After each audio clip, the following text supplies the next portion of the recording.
Have at it.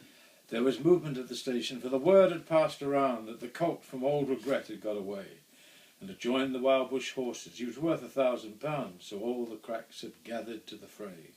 All the tried and noted riders from the stations near and far had mustered at the homestead overnight, for the bushmen love hard riding where the Wild Bush horses are, and the stock horse snuffs the battle with delight.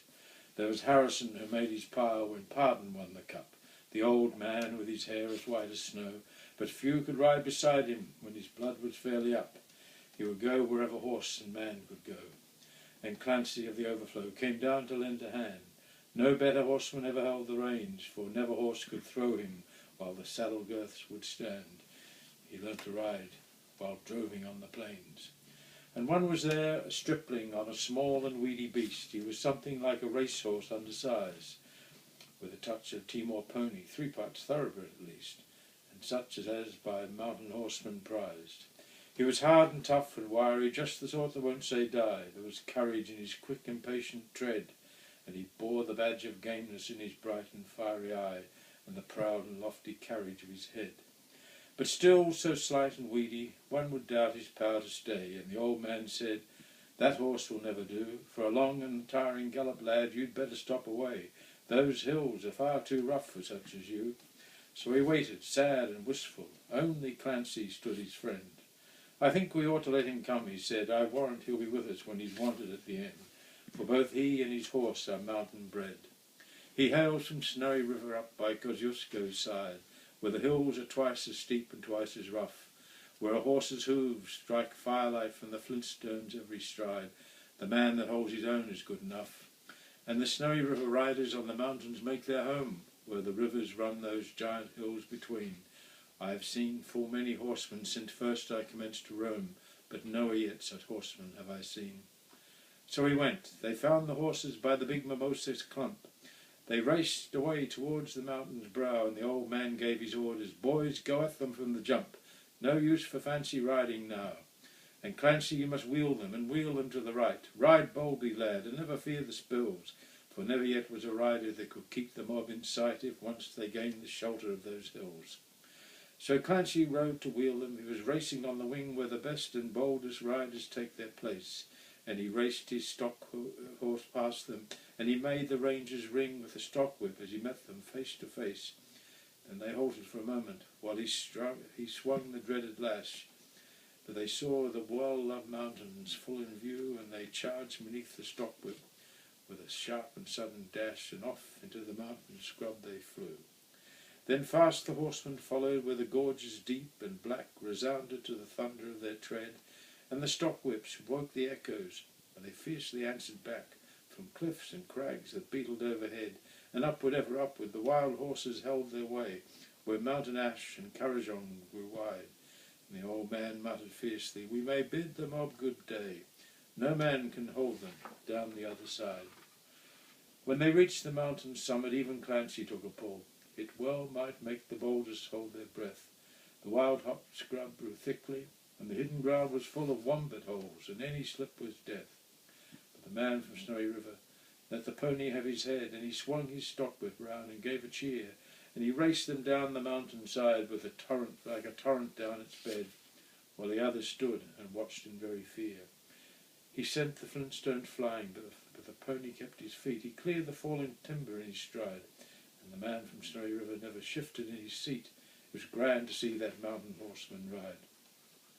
Through the stringy barks and saplings on the rough and broken ground, down the hillside, at a racing pace he went, and he never drew a bridle till he landed safe and sound at the bottom of that terrible descent. He was right among the horses as they climbed the further hill, and the watchers on the mountain standing mute. They saw him ply the stock whip fiercely. He was right amongst them still, and he raced them. Then they lost him for a moment, where 2 mountain gullies met in the ranges, but a final glimpse reveals, on a dim and distant hillside, the wild horses racing yet, with the man from Snowy River at their heels. And he ran them single-handed till their sides were white with foam. He followed like a bloodhound on their track, till they halted, cowed and beaten. Then he turned their heads for home, and alone and unassisted brought them back. But his hardy mountain pony could scarcely raise a trot. He was blood from hip to shoulder from the spur, but his pluck was still undaunted, and his courage fiery hot, for never yet was mountain horse a cur. And down by Kosciuszko, where the pine-clad ridges raise their torn and rugged battlements on high, where the air is clear as crystal, and the white stars fairly blaze at midnight in the cold and frosty sky.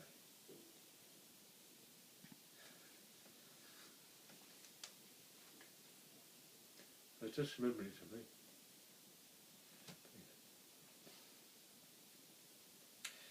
And where around the overflow, the reed beds sweep and sway to the breezes, and the rolling plains are wide. The Manfresnery River is a household word today, and the stockmen tell the story of his ride. I also found that last verse to be pretty moving, just from my memories of an area in the Dargo High Plains where we used to go as kids, actually. And that whole thing about the air is clear as crystal and the white stars. Boy, that's a great old memory, that. What was the one where he's gone droving where the western drovers go, that one? Yeah, that's Clancy. I had written a letter which I had, for want of better knowledge, sent to where I met him down the Lachlan years ago. Would you mind doing that one? Yeah, sure. Yeah, that's funny how there's a memory sketcher that they were pretty good holidays that we had there. Mm-hmm. And so beautiful. Of course, I'll never see it again, but there it is. Probably built up now. I don't think it is. The Dargo, my father did some work down there when he was in the railways. I had written him a letter, which I had, for want of better knowledge, sent to where I met him down the Lachlan years ago. He was shearing when I knew him, so I sent the letter to him just on spec, addressed as follows: Clancy, of the Overflow. And an answer came directed in a writing unexpected, and I think the same was written with a thumbnail dipped in tar. 'Twas his shearing mate who wrote it, and verbatim I'll quote it. Clancy's gone to Queensland droving, and we don't know where he are. In my wild erratic fancies visions come to me of Clancy, gone a-droving down the Cooper, where the western drovers go. As the stock are slowly stringing, Clancy rides behind them singing, for the drover's life is pleasures that the townsfolk never know.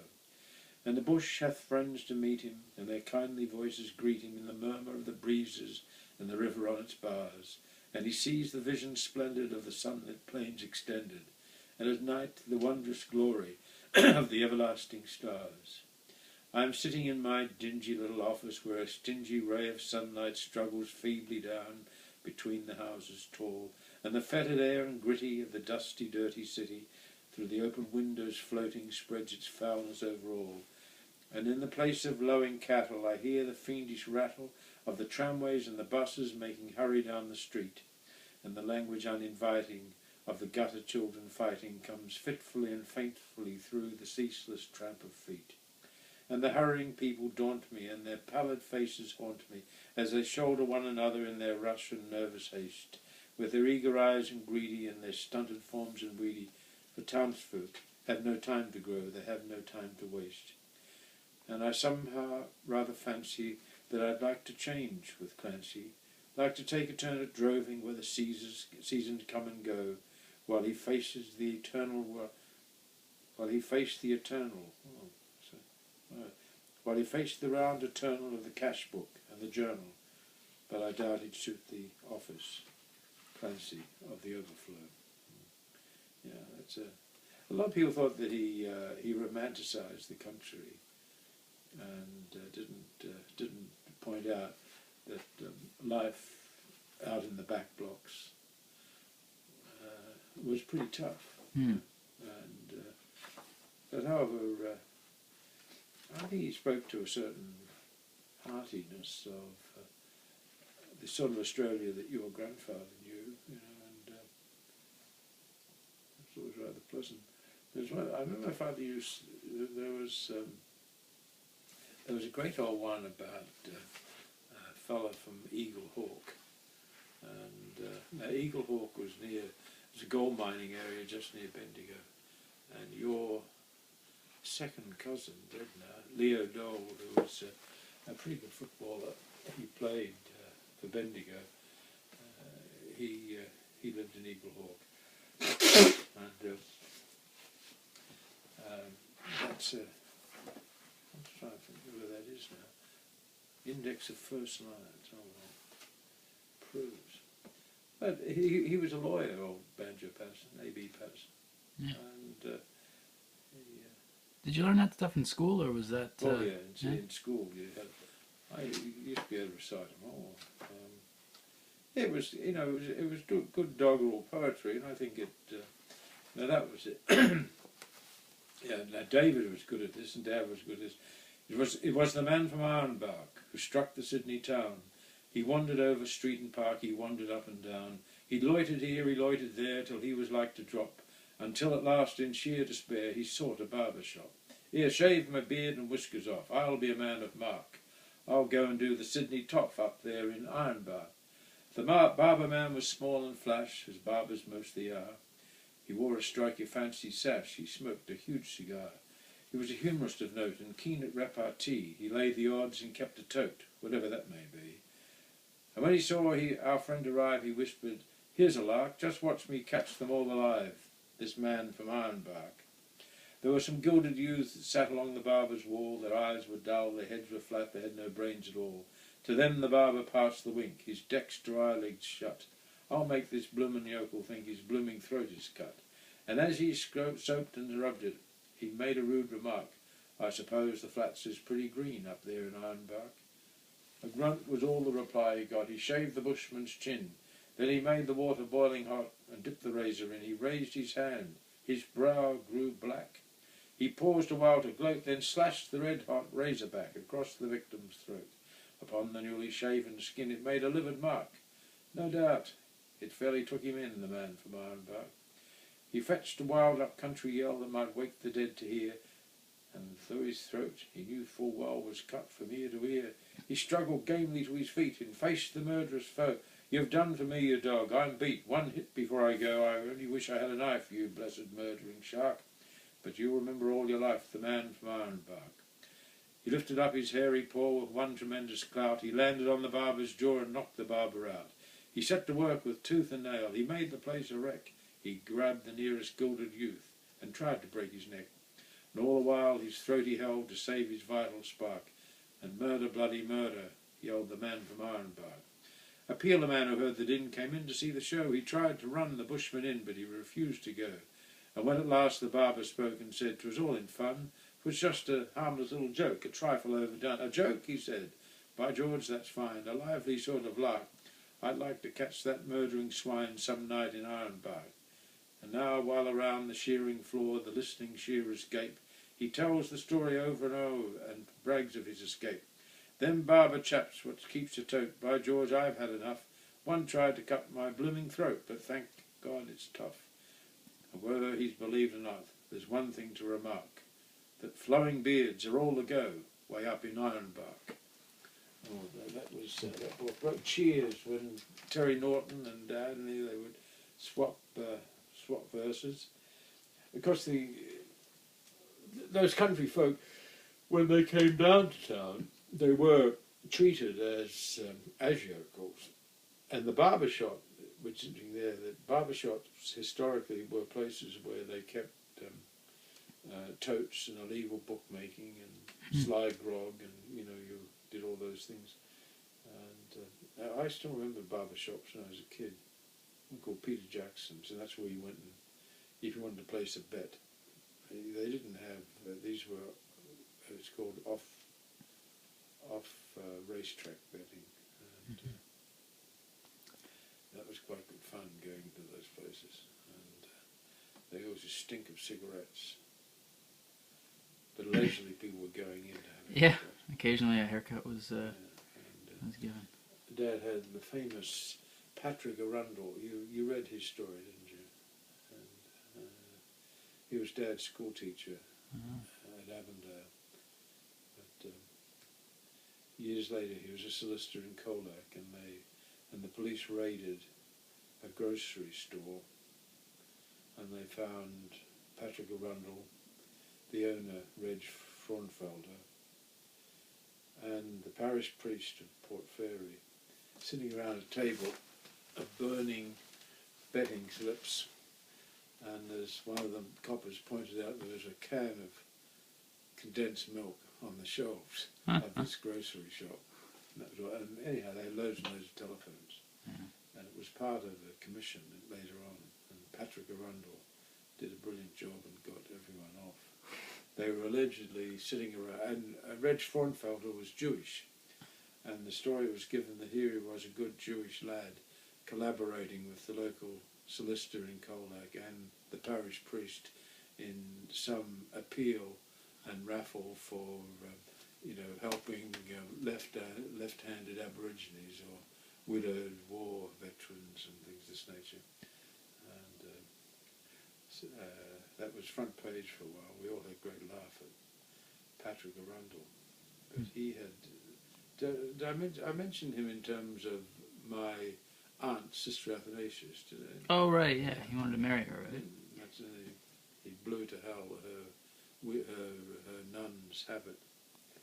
She had to wait a couple of weeks for a new habit to get back to the convent. But, he was a wonderful man, Patrick. Great lawyer, and just tremendous character, and a great orator. I liked him a great deal.